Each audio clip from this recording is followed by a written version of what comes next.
AEFL, American Elite Fantasy League. My name's Trevor Freimeyer. Team name, Marshall Matters. Justin Yates, team captain, Green Eggs and Cane. Brandon Ultimus, the Paul Baker Dream Team. Ethan Barr, team captain, former Child Stars. Captain Tanner Guthrie, team Old Smuggler. Tyler Boner, and I am the Raging Boners. My name is Ben Parker. and I'm putting together a special team, and I need me 8 soldiers. 8 Jewish American soldiers. Once we're in enemy territory, as a bushwhacking guerrilla army, we're going to be doing one thing and one thing only. Win football games. The Sankey Legs, Adam Edwards. Will Wetzel, helmet to helmet contact. Jared Fichter, LFPB. Chase Kraft, Mike Cobb, and your Bush, and your host, and our weekly review starts now. What's up, guys? Welcome to Season 3, Week 6 of the AFL, and yet again we had another good week of games, but even better yet, I've had an even more exciting night as I came home to my dog shitting all over the house.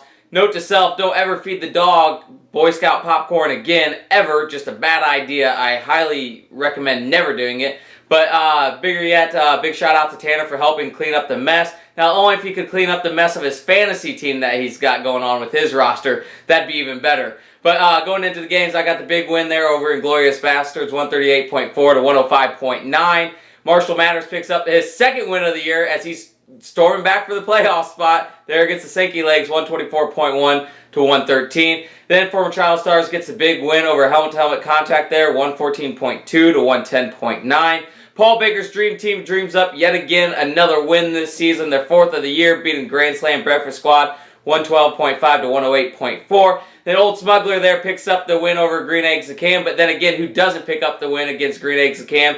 There with the winning score, 117.7 to 98.4. And then Liquor in the front, Poker in the back, yet again, another win, and still undefeated for the year at 6-0 with a win over there against the Raging Boners, 109.4 to 97.7. Now, getting into the games a little bit more, I had a little bit of a trouble there starting Reggie Wayne, T.Y. Hilton, Reggie Wayne, T.Y. Hilton, and it came back to just bite me in the ass as it ended up being T.Y. Hilton with 30-some points. Not to mention I had Ben Tate on the bench and Fitzgerald as well. But be interesting what Fitzgerald does once now that Carson Palmer's back. But I'll take the win. We're in Ben's defense. Wes Welker, did he even play in the game? Was he there? Was he playing? I don't know. 1 reception. Jeremy Macklin only had 2 receptions and no TD, which is completely different than what we've seen the rest of the beginning of the year so far. And then the Tampa Bay defense gets him negative points. So that's a little rough there on Ben's part. But he is still 2-4, but not too far out of the 4th spot in the playoffs. Now looking into Trevor and Adam's game. Trevor, man, lucky to get that win there with Ridley getting hurt. Rainey and Tampa Bay did awful. But luckily for you, Brandon Marshall did well. Antonio Gates, Edelman, and Bolden saved the day, not only with your team, but as well as the Niners. So congrats on that win there. Well, Edwards, you had Cameron on the bench. Kind of showed up for the first time big this year with big points. And then Hawkins throws you a big fat 0 with no receptions whatsoever. I don't even know how many targets he got, but kind of interesting play there with him getting no receptions. Now looking into Will and Barr's game. Matt Ryan kind of up and down this year. You don't know really whether he's going to throw for 3 TDs or just 1 like he did Asiata there in Minnesota. Looks like he's no longer possibly made the go-to guy as he had only, maybe 2 points or so in the last 2 weeks. Has been really bad. And then you lose Victor Cruz for the rest of the year, so that hurts. I saw you just dropped him tonight. Sorry to have that blow happen to your team as you started off the year really hot. And then interesting to see Hillman was on the bench with Monty Ball hurt. So I assume going forward that he'll be in your starting lineup. Well, Barr on the other hand, you had Percy Harvin go down, and then Wright struggles. But hey, nice pickups for you. You got the McKinnon, I think, is the backup there in Minnesota. That's starting to get a lot of the points. And then Dwayne Allen has had how many straight games with the TD? So good pickup on your part in that tight end position. You might want to start looking to bench Patterson there in Minnesota. He's just been god-awful. So I don't know what's going to go on there with that. But, hey, your decision. Then looking at B and Dustin's game. Brandon, congrats yet again on another win. Just almost would call this game the battle of the running backs, but not quite, as on both sides. Your running backs were just god-awful, while your wide receivers were all around 20 points. So, I mean, that's one good thing to look at it. And that's why Dustin's been making all these trades. I mean, you got a good core of receivers, and now you're adding the running backs. So it'll be interesting to see how your team does after the 2 big trades you made with Tanner and I. It does suck, though. It really does suck that you lose by 4.1 points and your defense gets you -4. So just tough blow there. I mean, even with your roster issues, you still come pretty close to winning that game. Looking into Tanner and Yates, Yates, all these trades backfiring. Reggie Bush goes down.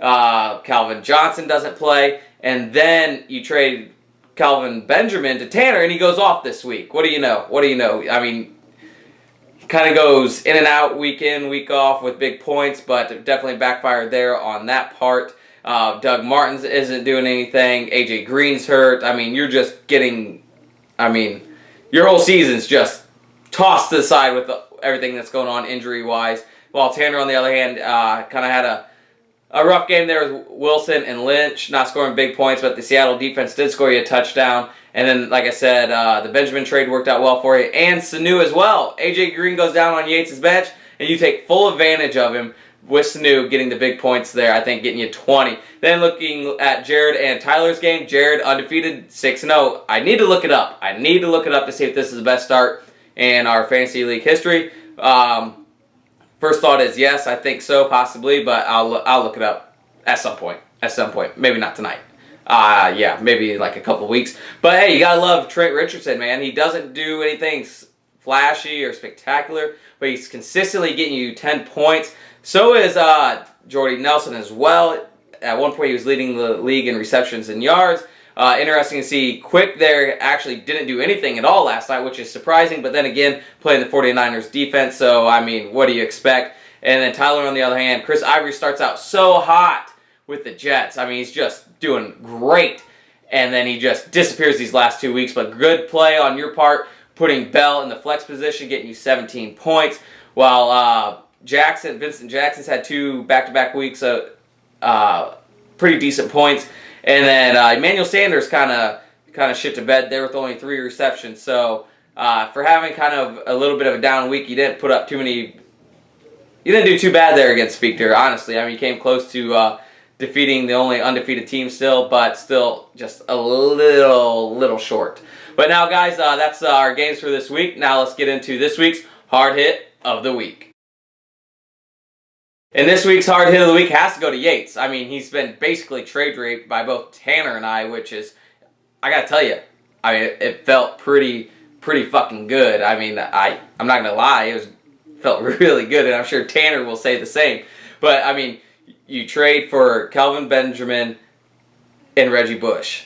Benjamin gets you 1 big week and then down week, and you trade him for Calvin Johnson, who's injured and is now looking to miss 2 more weeks. And Reggie Bush is now hurt, and so is AJ Green. So at this point, I mean, at least you got 2 really good wide receivers to keep for next year. So I mean, that's something to be positive about. But for now, Yates, you get this week's hard hit of the week, and now we'll get into next week's games.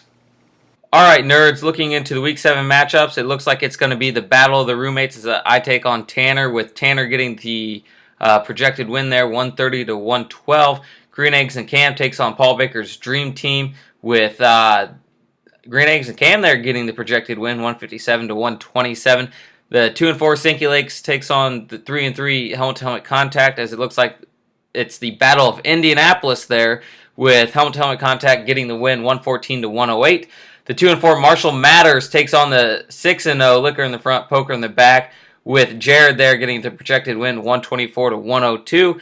Grand Slam Breakfast Squad there at 2-4 takes on the other 2-4 team, Inglorious Bastards, with BP there getting the win, 107 to 106. And then rounding things out, we got the 4-2 Raging Boners taking on the 3-3 Former Child Stars, with Boner there getting the projected win 109-101. And fellas, that is your matchups for week 7. All right, fellas, another good week, as I said. But as always, I'll talk to you later. Fuck you. Alec Production.